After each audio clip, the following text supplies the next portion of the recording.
In 1950, American scientists were perfecting color television, tranquilizers, and Xerox copying machines. Amateur inventors all over the world were creating gadgets galore to make our lives easier and more fun.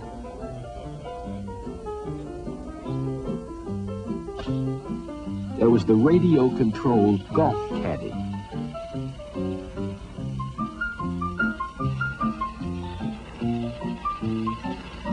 And the robot lawnmower to make our suburban life even more mobile. One ingenious angler built a flying boat as a way around or over traffic jams on rivers and lakes. And a company in Ohio considered marketing an inflatable plane that could fold up and fit in the trunk of a car.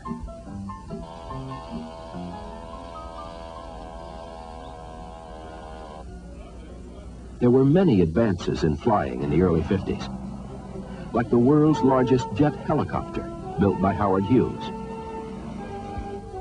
and radical new turboprop fighters that could take off and land vertically.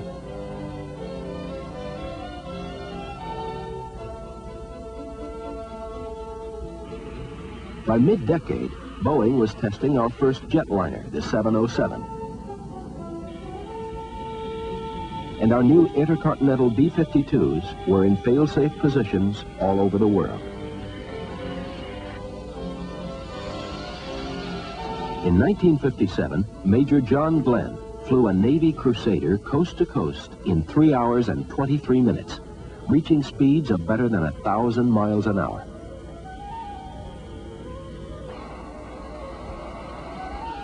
In 1959, the Navy X-15 rocket plane flew at 3,000 miles an hour and altitudes of 300,000 feet.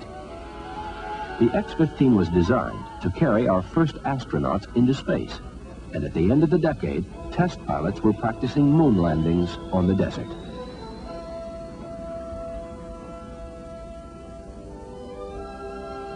The most dramatic medical advance of the 50s was the Salk vaccine that immunized us against polio.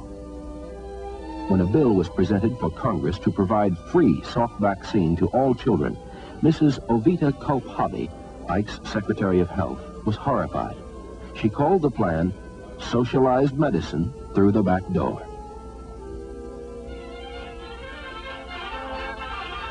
Other medical news was not so good. In 1953, smoking was first linked to cancer and heart disease. Cigarette consumption dipped for 2 years, but resumed its rise in '55 after the tobacco industry pumped millions into TV advertising for new filter tips.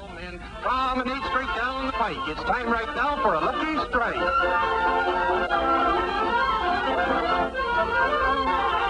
Yes, for smoking that you're bound to like, you just can't beat a lucky strike.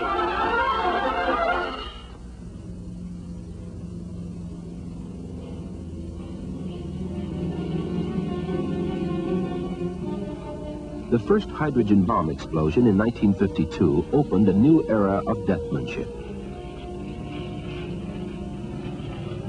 Since 1945, when the first A-bomb was exploded, American scientists had argued the morality of developing super bombs, perhaps 1,000 times more destructive than those dropped on Japan. The decision to create an arsenal of new nuclear weapons was made right after Russia exploded her own atom bomb in 1949.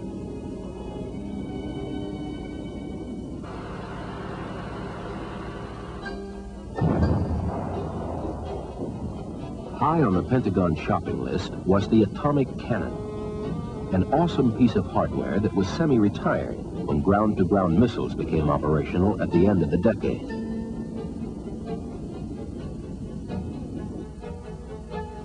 And in 1954, Mrs. Eisenhower christened the Nautilus, the world's first atomic submarine. The Nautilus could circle the globe underwater. And in 1958, the ship sailed submerged from Hawaii to Great Britain, under the North Pole.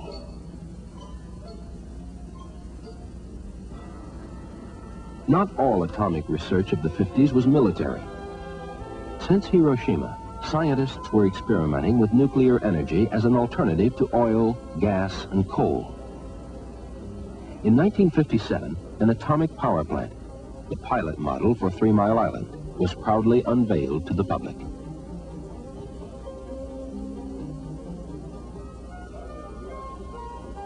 Other visionaries were not so certain that the public would ever accept nuclear power.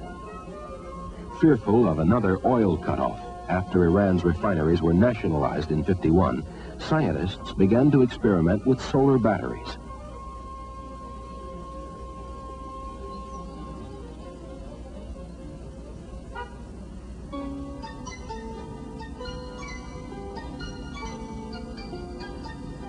On October 4th, 1957, Soviet scientists shocked the world by orbiting a Sputnik around the Earth. We were worried that if the Russians could launch a baby moon in outer space, they could certainly reach America with intercontinental missiles. President Eisenhower assured us there was no missile gap. Speed of progress in the satellite project cannot be taken as an index of our progress in ballistic missile work. Our satellite program has never been conducted as a race with other nations. I consider our country's satellite program to be well designed and properly scheduled to achieve the scientific purposes for which it was initiated.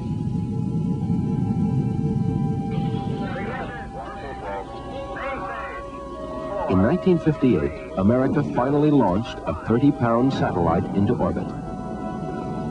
And as the decade ended, Russia and the U.S. set their sights on the moon.